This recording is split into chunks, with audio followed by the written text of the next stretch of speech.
Good morning. Oh, there's a lot of you here. I think I was louder than you. I think you can probably manage a little bit more. Let's try that again. I do have a microphone, but we'll try that again. Good morning. Oh, there you are. Oh, what? Wow. Nice work. I like it. Well, it's been a little while. So I know that many of you were here last week, but I was off last week and there was cancellations the 2 Sundays before, so I missed you. I want to make sure to hear you. All right. So, here we go. Whenever we gather in this sacred space, it is made more sacred by the presence and attention of each and every one of us. Whether we are here in the sanctuary or attending by live stream from places far and near or viewing sometime in the future, we are here together. I invite you here in person to turn to the camera and wave to our live streaming friends. Let us take a moment now to turn and greet one another.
Okay, I guess I'll just proceed. Hello, good morning. Welcome to Winchester Unitarian Society, a preserve of progressive religion in the Mystic Valley. I'm Peter McEntee, serving as your worship associate today. Unitarian Universalism is the only religion I know of where a devout Christian, a secular Jew, a Zoroastrian, and a longtime atheist like myself can feel at home. Unitarian Universalism is a religion that does not concern itself with what people believe, but with what people value and how they aim to act and to live their lives within our diverse society. It's a religion of principles, and the fundamental principle from which every other aspect of our religion derives is love. Whether you've been coming here for ages or you're checking us out for the first time, we're very glad to have you here. There's a lot of things going on here at Winchester Unitarian Society. Hopefully you've had a chance to see the slideshow of announcements about our many activities that displayed on the screen a few moments ago. Those announcements will be shown again after the service. I'd like to just bring your attention to 2 special announcements. Next week, Sunday, March 9th, from 12:15 p.m. to 2:15 p.m., Membership Committee will host its last workshop in the series Beginning, Becoming, and Belonging. We'll examine contemporary UU theology and reflect on what it means to become a member of Winchester Unitarian Society. You're welcome to attend even if you did not attend the earlier sessions. Lunch will be provided just before the session. If you'd like childcare provided, please let us know when you RSVP. Please contact Allison Kirschgasser, Membership Committee Chair, at akirschgasser, that's KIRCHGASSER, at hotmail.com. Hope you wrote that down. To RSVP if you have any questions about the workshops or if you're interested in learning more about Winchester Unitarian Society but are unable to attend these sessions. And today is the day of our 2nd annual Soup Jar event. Okay. If you have already signed up, please enjoy the food at coffee hour with everyone else, and then come down to Metcalf Hall promptly at noon. We look forward to living our UU values through this intergenerational service work project with all 70 of you today. And now, let us prepare our hearts and minds for worship.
I now invite May Derriolat.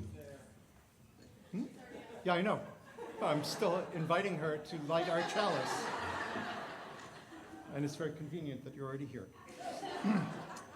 This is A Spark of Hope by Melanie Davis. If ever there were a time for a candle in the darkness, this would be it. Using a spark of hope, kindle the flame of love, ignite the light of peace, and feed the flame of justice. Thank you.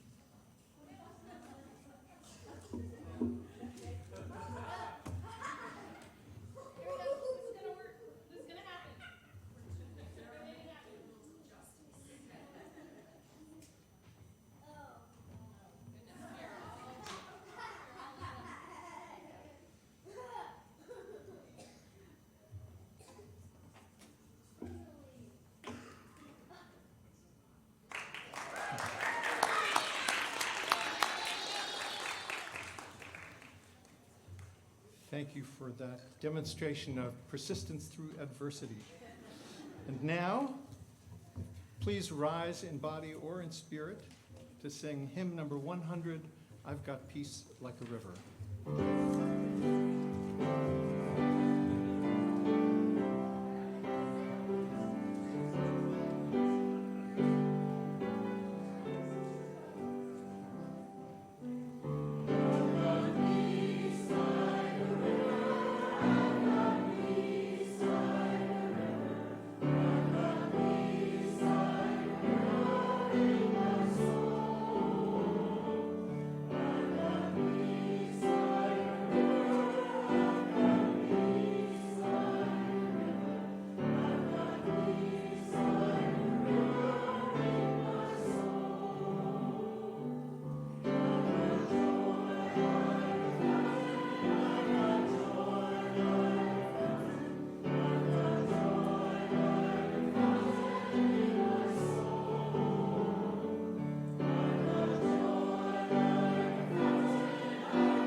Good morning. I invite those who are young and young at heart to come forward for a story.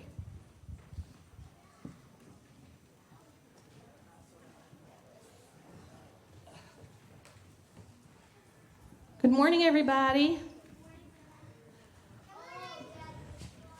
So today we're going to tell you a story about something called, we're going to sit back down. All right. Today we're going to tell you a story about something called warm fuzzies. It's about people in a land far, far away who might be a lot like people here at Winchester Unitarian Society. Some of our RE teachers are going to help act this out. So please make a little room. Is everybody up here? We're going to need a little room on this side. Can Cora and Max just scooch that way a little bit so there's like a little place for people to walk? Okay. So I'm going to start the story. You ready? Once upon a time, in a land called Binchester Boonitarian Society, there lived many happy people. The people of the land were happy because they had warm fuzzies. Warm fuzzies brought happiness and joy to all the people. They shared them with each other.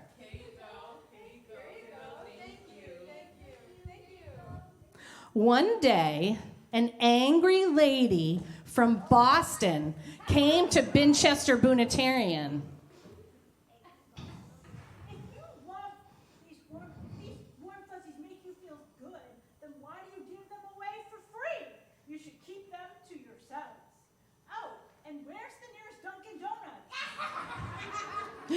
The people started to think that maybe this angry Bostonian had a point. Why would they share something so precious? So they started to hide away their warm fuzzies and keep them for themselves. Soon, the warm fuzzies began to lose their power, and the people realized that they'd become cold pricklies. Ooh. Binchester soon became a dark and cold place. No one smiled, no one laughed, and everyone was lonely. This was a time when the people needed the warm fuzzies the most, but no one wanted to give their warm fuzzies away, even though they turned to cold pricklies. It seemed that Binchester would never be the same until one day, a strange person rode into town. He looked about and said, I'm confused. What happened to this happy place? Everyone is getting so greedy. Why are they all so greedy? A warm fuzzy would fix this. These are mine. I have the receipts. But they're meant to be shared. That's what makes them stay warm and fuzzy. These cold pricklies are so sad. We have to fix this. They need to be shared to stay warm fuzzies and spread happiness. So soon the cold pricklies changed back into warm fuzzies. When the other villages saw how the cold pricklies had turned back into warm fuzzies, they all started to share them again. And Binchester Boonitarian Society was a happy place once more. The end. Thanks, teachers. So what did you all think? Would you rather have a warm fuzzy or a cold prickly? Warm fuzzy? Yeah, me too. Did it make you think of being nicer to people around you? It can be hard to share sometimes, can't it? It's hard, especially when you like what you have, right? But sharing with and caring about each other is an important way that we can keep everyone safe and happy. Do you think you're up for sharing your warmth and fuzziness with other people? All right, great. So it is not in your order of service, but I now invite everyone to sing the children and teachers to religious education, and the words are not in your order of service, sorry.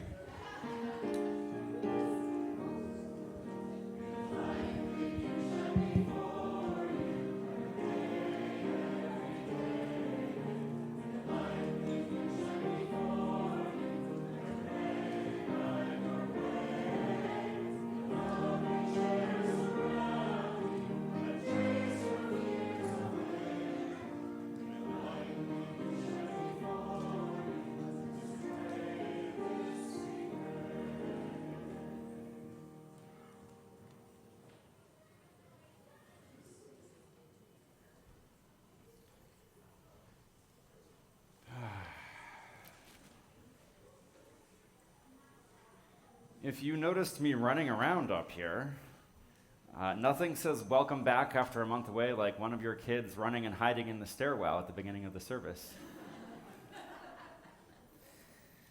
Okay, here we go. I'm gonna need this meditation myself. Get me grounded. So let us join in meditation or prayer as is your practice, as we reflect on The Imprint of Love by Laura Horton Ludwig. She wrote,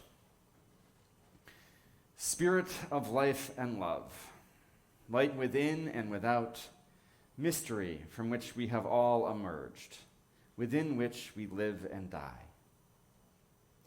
Be with us now as we allow ourselves to drop into the silence and stillness at the center of our being. As people of faith, we seek to live in a spirit of love, a spirit of community, justice, and peace. And yet in so many corners of the world, both far and near, we see divisiveness and hate. If we look deep within ourselves, perhaps we will even find those shadow energies there too.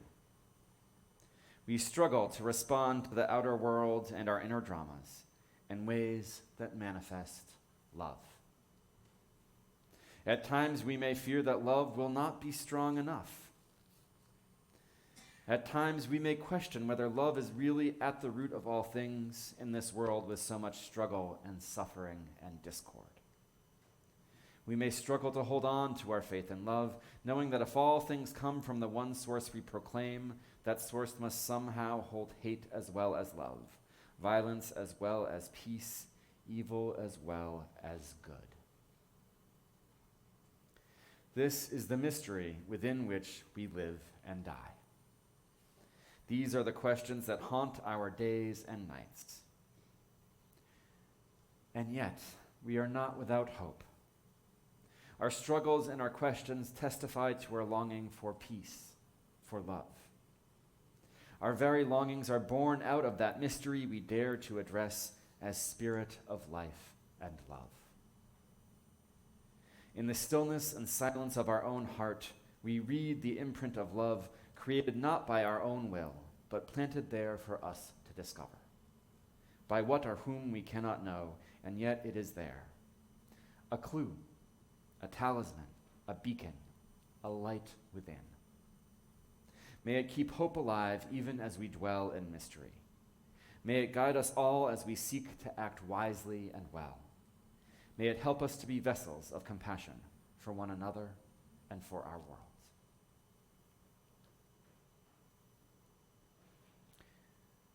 Perhaps Horton Ludwig's words resonate for you, perhaps not.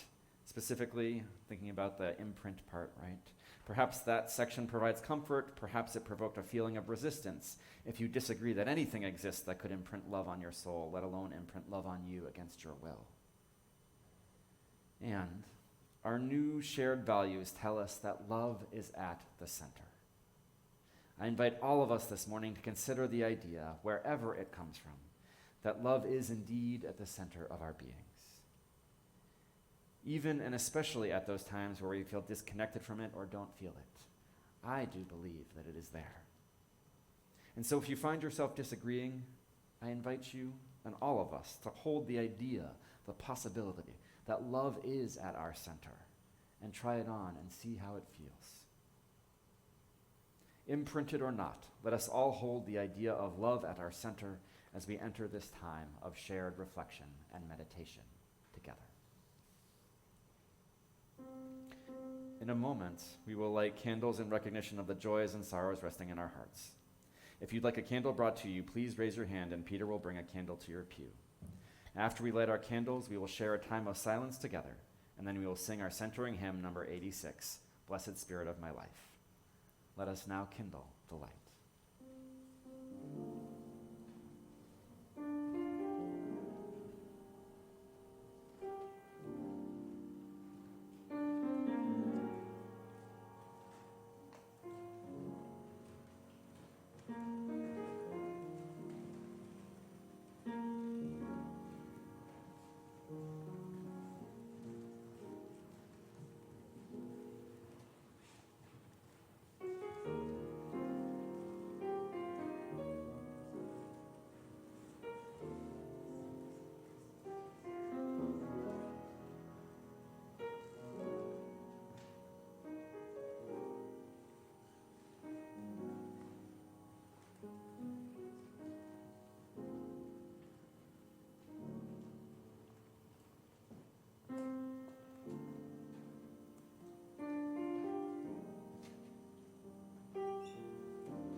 Good morning, everyone.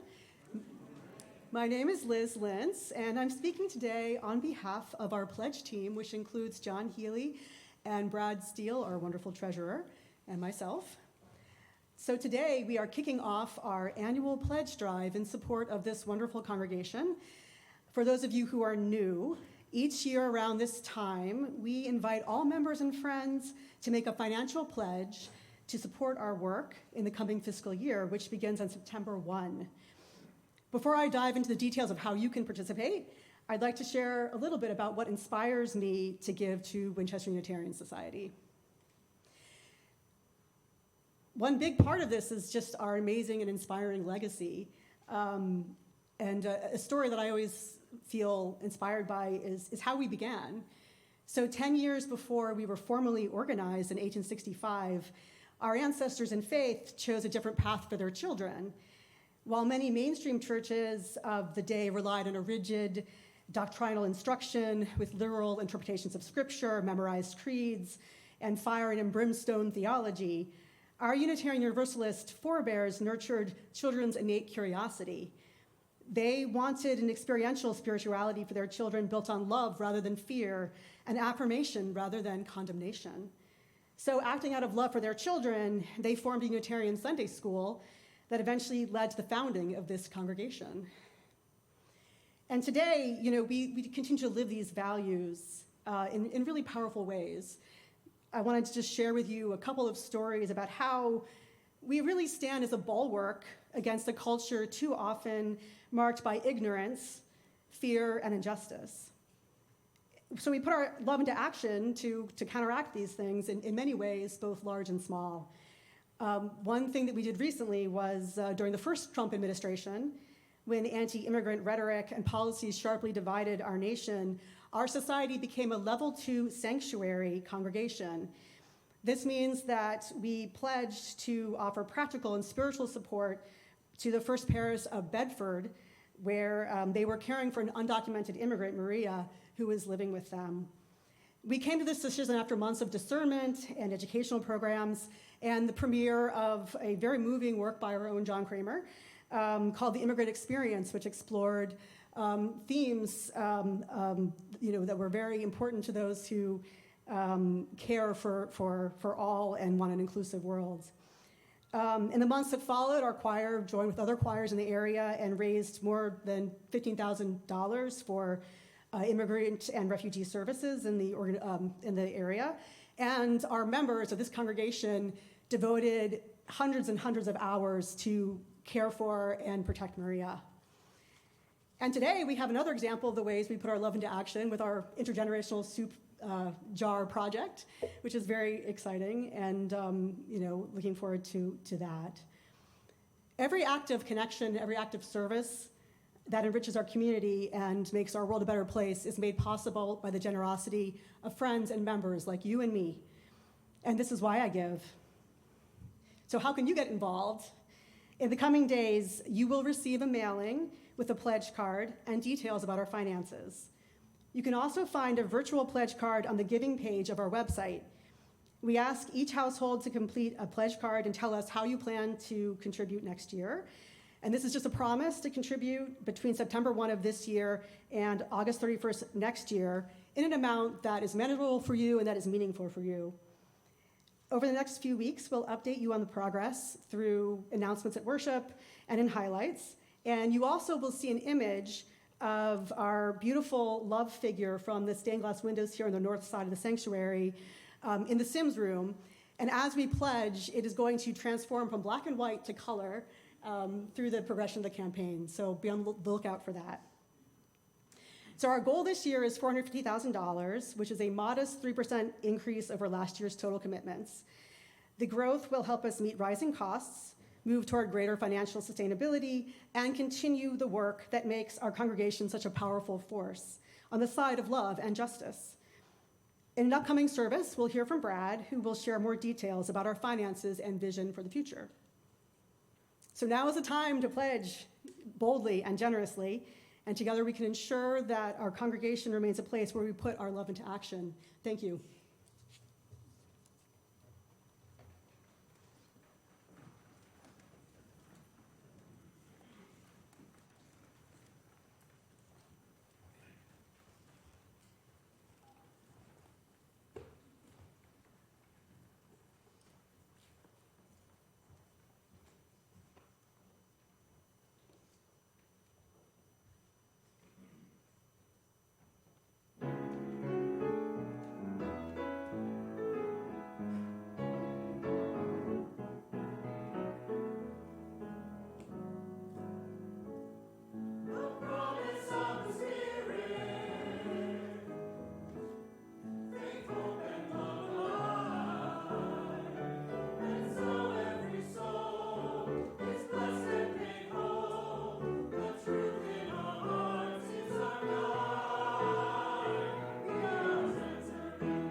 Love is many things, and there are many things love is not. Love is a feeling we have that brings joy to our hearts. Love is that which brings out the best in us, that which fills our hearts with happiness, that which sometimes helps us set firm boundaries in our lives against that which is unacceptable. Love is not codependent. Love is not enmeshed. Love is not accepting that anything goes or any behavior is to be tolerated.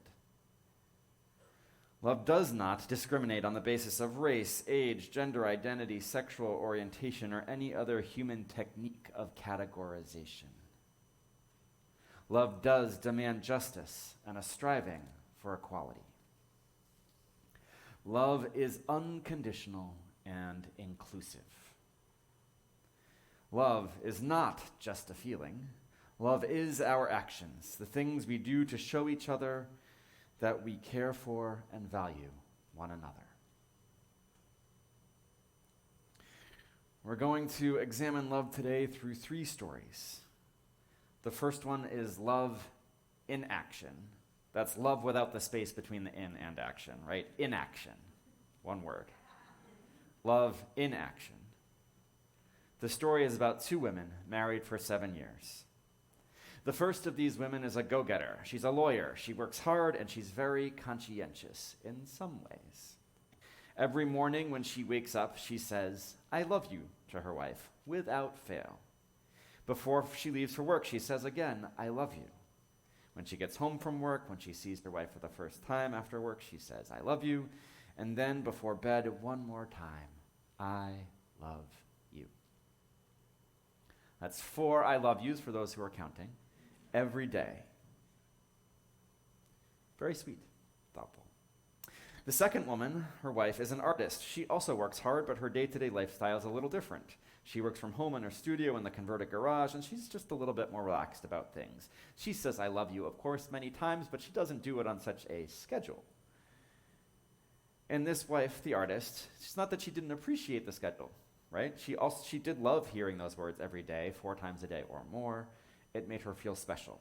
It was one of the many things she loved and appreciated about her wife, the lawyer. And so things went on for several years in their marriage, but at a certain point, the relationship became more challenging. The lawyer started spending more and more time at work.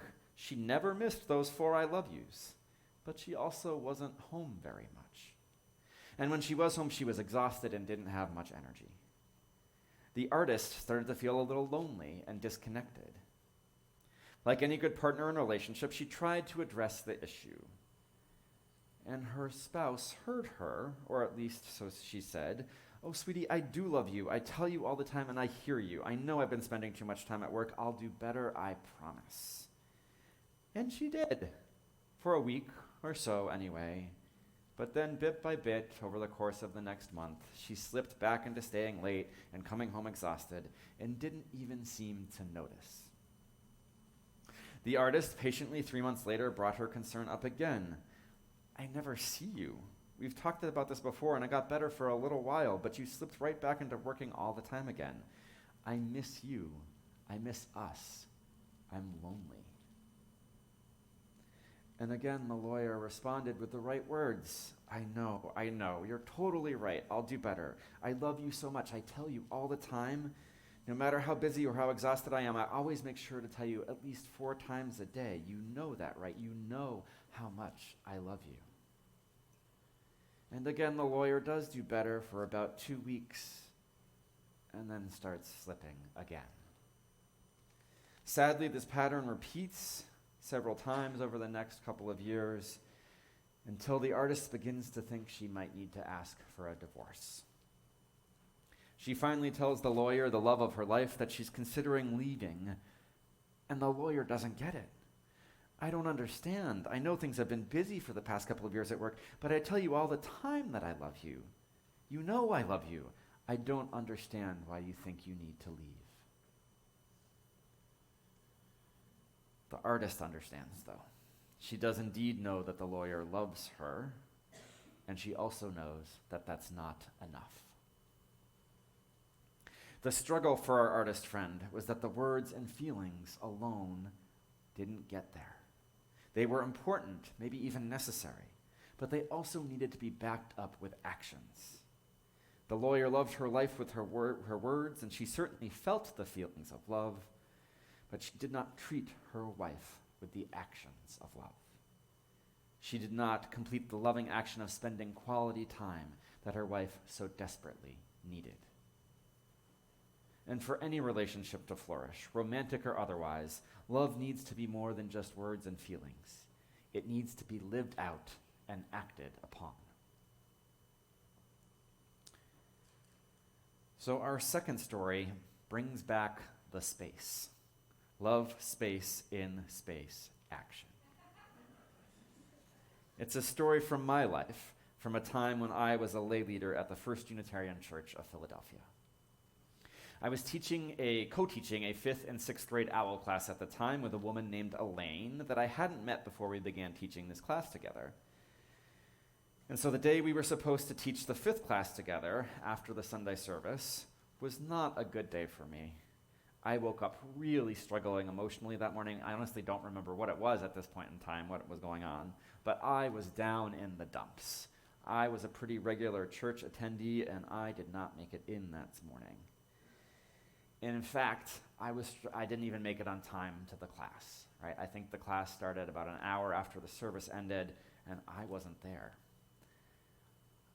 The class was about an hour and a half, I believe, maybe 2 hours, but I know I got there halfway through.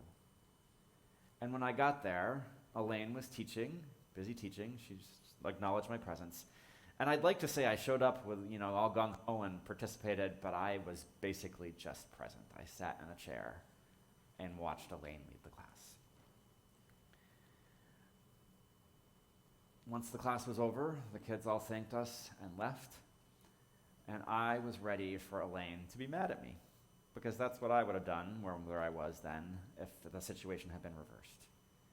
And so I was preparing for that when she turned to me and said, "Are you okay?"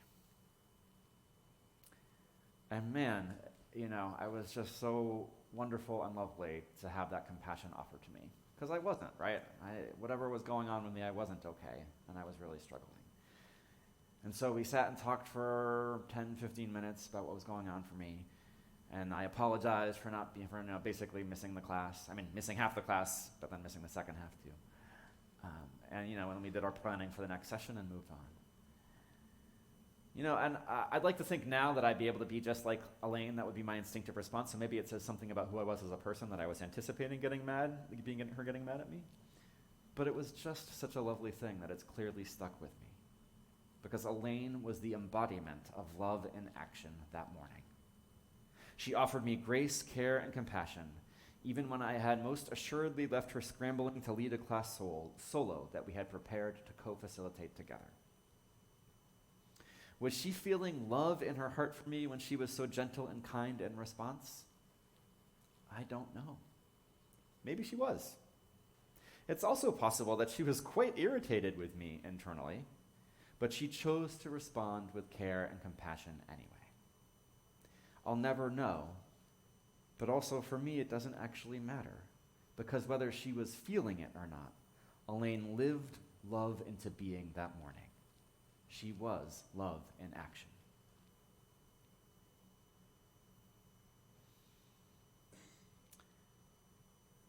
And so we arrive at our third story this morning, which is going to be a little bit different, because our third story this morning is your story, or stories. We're gonna do something we don't usually do. I don't usually have you do, which is we're gonna pause for a full minute. I'm gonna stop talking for a full minute, which is gonna feel like a really long time, perhaps, because I'm gonna ask you to think about a time that you experienced love in action here at the Winchester Unitarian Society. For newcomers and first-time visitors, you may not have had enough time here to come up with a story about love in action. If so, please think about a time where you experienced love in action in any community at any point in your life that you've been a part of. A volunteer community, co-housing community, gym community, another religious community, any community. And as you're thinking of these stories of love in action, either here at Winchester Unitarian Society or somewhere else, Take your time with it and be aware that you should pick a story that you don't mind sharing, because I'm also going to ask you to share your story with a person seated next to or near you. So the invitation now is to reflect on a time you experienced love in action here in this community or somewhere else. And if you come up with your story quickly, then think of a second story, and a third if necessary. I invite you to use the entire time of silence to think of stories of love and action. When have you experienced love and action at Winchester Unitarian Society or in another community? Our minute of silence starts now.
And now, please turn to the person next to you or someone near you. It's okay to move around if you need to find someone.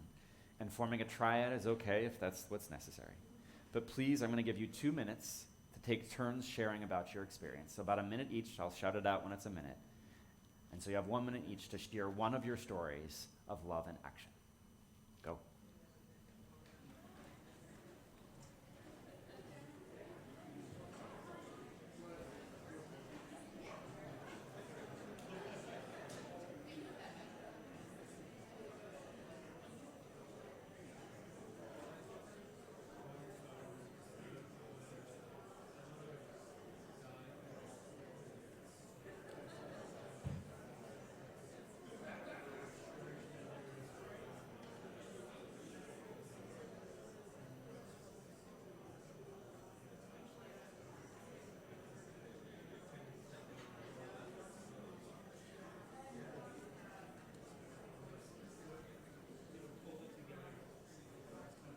Do you have a story?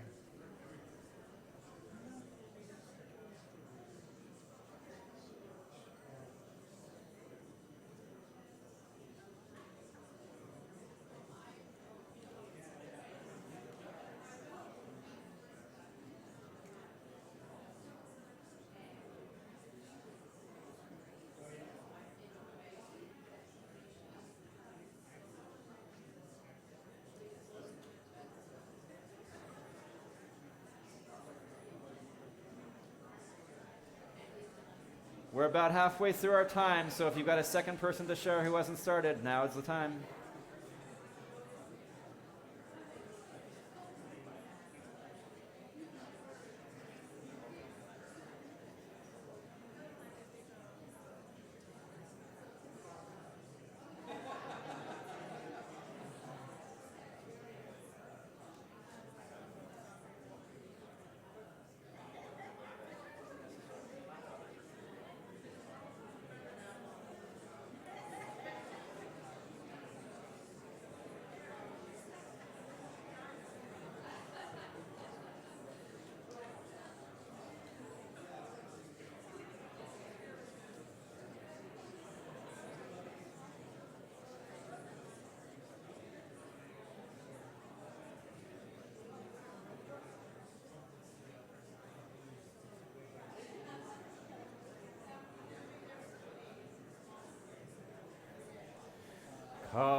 ours is no caravan of despair. Come yet again, come. We are reflecting on love in action this morning for two reasons. First, because it is really important to remember how powerful our actions are and can be. Words and feelings are lovely and necessary, but without the action to back them up, too often they are just that, words. If we embrace love as a value, as the center of who we are, as we have embraced with our new shared values, it will ring and be hollow without the actions taken to live love into being. It's a simple lesson, one that most of us probably already know or have heard before, and yet we too often struggle to implement it in our lives. And if it is at the center, as we say it is, it should be something we come back to over and over and bring intention to practicing over and over. And so this morning is one of those times. The second reason we're reflecting on love in action today is that we are kicking off our stewardship campaign, as you heard from Liz earlier, and love in action is its theme. I am asking you to give today, to give to our pledge campaign, as all of what happens in our community is funded primarily by your pledges, your giving. It would be easy for me to stand up here and ask you to give because our country is in a lot of trouble right now, with the government taking action that is literally killing people. And I am doing that. That's a good reason to give, because we do need communities like this community that are going to take a stand against injustice now more than ever. And so for that reason, I do ask you to give generously.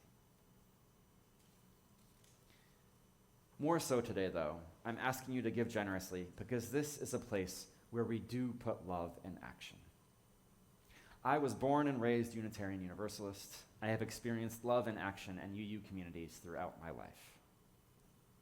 This morning, you have reflected on your own experiences of love in action here at the Winchester Unitarian Society or in other communities, and you've heard someone else's story of the same. Those are the reasons to give, because love is at the center of what we do, and it matters so much. It matters in our own lives, it matters in the lives of those around us, it matters in life in general. The windows say, though it's hard to read from afar, God is love. Love is of God. Whether you believe in God or not, love is at the center of who we are here. And it's important that we put that value and belief into action, bringing love to ourselves and one another as we navigate the complexities and challenges of life. Love is many things. Love comes in many forms. And so today, the ask, the suggestion, is to put love in action in your life. For those in your life whom you love, show them. May we all embody love in action in our lives. Amen.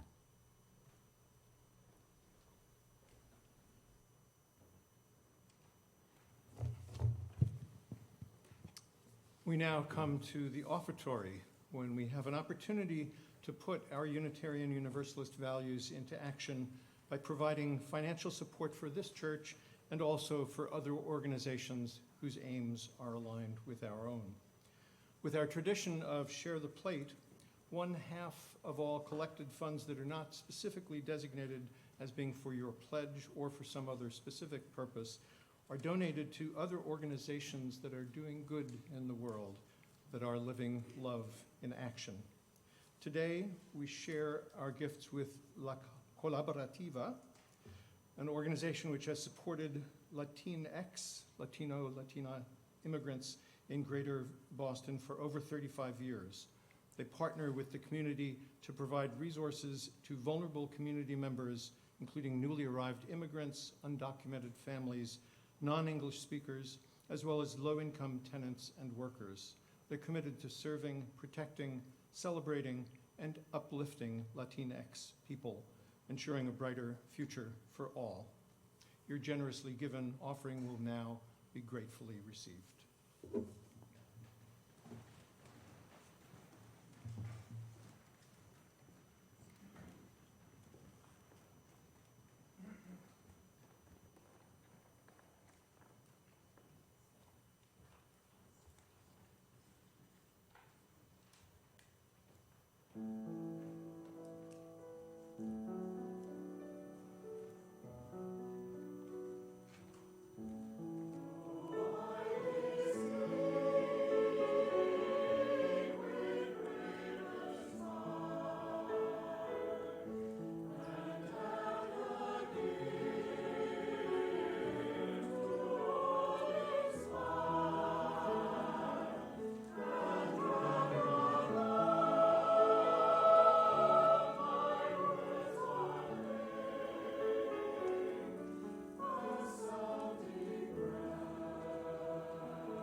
Those who wish to do so are invited to join in the unison affirmation. We gather not for ourselves alone, but to use our common power to build the beloved community within and beyond these walls. We create and reaffirm this covenant this day to make justice flourish, to practice compassion amidst difference, and to embody transformative love. Now please rise in body or in spirit to sing hymn number 126 in the gray hymnal, Come Thou Fount of Every Blessing.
Friends, words are not necessary to say I love you.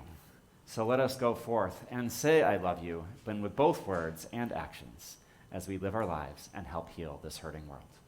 Go and be blessed and be a blessing. Amen.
Please say with me the words printed in your order of service for extinguishing the chalice. We extinguish this flame, but not the light of truth, the warmth of community, or the fire of commitment. These we carry in our hearts until we are together again. Today's service is ended, but our life of service continues. Please join us in the Sims room for coffee and conversation.